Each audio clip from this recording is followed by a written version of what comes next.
निखिल राजकुमार कांबळे वय 30 वर्ष राहणार मुरपार लेंडेझरी तालुका सडक-अर्जुनी हा काही कामाकरिता साकोलीमध्ये राहत होता.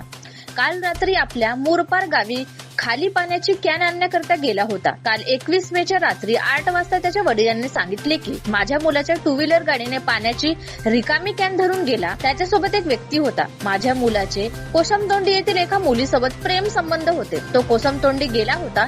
शेवटचा फोन आला होता पण लगेच कट झाला. त्याला मारून साकोलीतील तलाव फेकण्यात आला असावा अशी वडिलांचा आरोप आहे. आज सकाळी क्रिकेटचे मुलं तलावात खेळण्यासाठी गेले असता त्यांना तिथे प्रेत दिसले. मृत व्यक्तीची टू व्हीलर व बॅग प्रेतच्या साईडला ठेवली होती. तशीच माहिती पोलीस स्टेशनला देण्यात आली.